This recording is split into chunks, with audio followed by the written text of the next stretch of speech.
ہر کسی کو اپنا گھر اچھا لگتا ہے۔ انسان کہیں بھی چلا جائے لیکن سکون اسے صرف اپنے گھر میں ہی ملتا ہے۔ کئی دفعہ ایسا بھی ہوتا ہے کہ چند وجوہات کی بنا پر نہ چاہتے ہوئے مکان مالک کو اپنا گھر فروخت کرنا پڑتا ہے۔ لیکن آج ہم دنیا میں موجود ایسے مکان مالکوں کے بارے میں بات کریں گے جو کسی صورت میں اپنا مکان بیچنے کے لیے تیار نہیں ہیں۔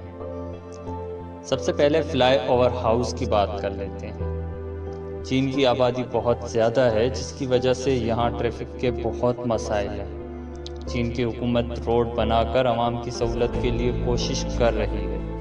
چین میں موجود ایک علاقے میں روڈ تعمیر ہونا تھا، لیکن اس جگہ میں موجود گھر کا مالک کسی صورت اپنا گھر بیچنے کے لیے تیار نہ تھا۔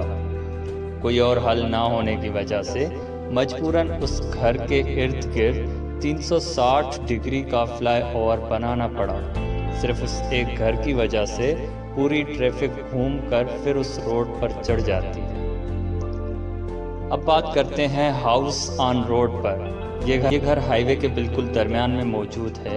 اس کی وجہ یہ ہے کہ اس ہائی وے کو بناتے وقت اس گھر کے مالک نے یہ گھر حکومت کو بیچنے سے انکار کر دیا تھا۔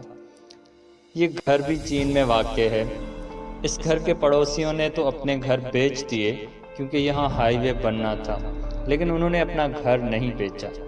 گھر کے مکان مالک کا کہنا ہے کہ اس گھر کی قیمت بہت کم مل رہی تھی۔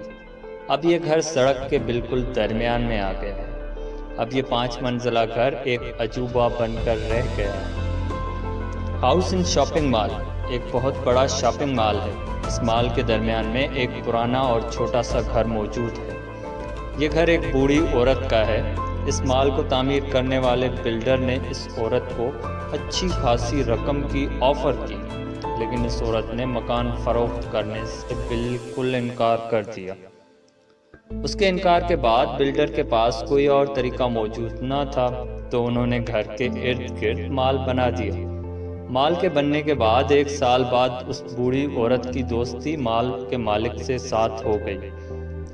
چونکہ یہ ایک بوڑھی عورت تھی، اس نے مرنے سے پہلے یہ گھر مال کے مالک کے نام کر دیا تھا، لیکن یہ گھر آج بھی وہیں موجود ہے۔ ینگ ہاؤس کی بات کر لیتے ہیں۔ اس گھر اور اس کے ارد گرد کی جگہ کو دیکھ کر سب کے ذہن میں یہی سوال آتا ہے کہ ایسی جگہ میں کون گھر بنائے گا، لیکن یہ گھر پہلے پلین جگہ میں ہی تعمیر تھا۔ یہ 3 منزلہ گھر چین میں موجود ہے اور اس گھر کے ارد گرد کی جگہ میں عمارتیں بنائی جانی تھیں، لیکن اس گھر کے مالک نے اس گھر کو بیچنے سے منع کر دیا۔ گورنمنٹ کے لوگوں نے اس گھر کے مالک کو 3 سال تک بہت سمجھانے کی کوشش کی، لیکن وہ نہ سمجھا، اور بالآخر بلڈر اس جگہ میں کچھ بھی تعمیر نہ کر سکے تو انہوں نے اس گھر کے ارد گرد موجود اپنی جگہ میں گڑھا بنا دیا، جس کی وجہ سے اس گھر کا پانی اور بجلی کا کنیکشن کٹ گیا۔ لیکن اس گھر میں موجود فیملی آج بھی زندگی بسر کر رہی ہے۔ فارم ان جاپان ایئرپورٹ کی بات کر لیتے ہیں۔ جاپان میں ایک ایئرپورٹ موجود ہے۔ جب یہ ایئرپورٹ بنایا جا رہا تھا تو بہت سے کسانوں نے زمین بیچنے سے انکار کر دیا تھا۔ کسانوں کی یہ زمین ایئرپورٹ کے درمیان میں آ رہی تھی۔ بہت سارے فارمرز نے اپنی زمین نہیں بیچی، جس کی وجہ سے گورنمنٹ کو یہ ایئرپورٹ چھوٹا کرنا پڑا۔ اس ایئرپورٹ میں 3 رن وے بنائے جانے تھے، لیکن اب اس میں صرف ایک ہی رن وے موجود ہے۔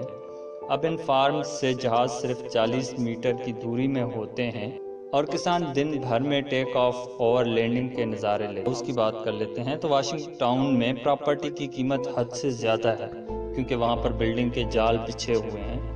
یہاں ایک گھر تھا جسے ریئل اسٹیٹ بلڈر خریدنا چاہتے تھے، کیونکہ اس گھر کی جگہ بہت اچھی تھی۔ ان بلڈر کا ارادہ وہاں پر آفس بلڈنگ بنانا تھا۔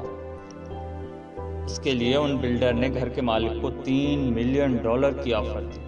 یہ واقعہ 1980 کا ہے۔ اس وقت یہ رقم حد سے زیادہ تھی، پھر بھی مکان کے مالک نے مکان بیچنے سے بالکل انکار کر دیا اور اپنے گھر کی جگہ پر اپنا پیزا کا بزنس شروع کرنے کا فیصلہ کیا۔ 4 سال کے بعد اس گھر کے چاروں طرف بلڈنگ بننے لگی، جس کی وجہ سے اس شخص کا گھر تینوں طرف سے مکمل طور پر بند ہو گیا۔ جس کی وجہ سے وہ وہاں پیزا بزنس بھی نہیں کر سکا۔ تنگ آ کر اس شخص نے اس گھر کو فروخت کرنے کا فیصلہ لیا اور اس گھر کی قیمت صرف $1.5 ملین رکھی۔ یہ آفر اس بلڈر کی آفر سے آدھی تھی، لیکن پھر بھی یہ گھر فروخت نہ ہو سکا۔ آخر اچھا گاہک نہ ملنے کی صورت میں اس شخص نے یہ گھر $7.5 لاکھ میں فروخت کی۔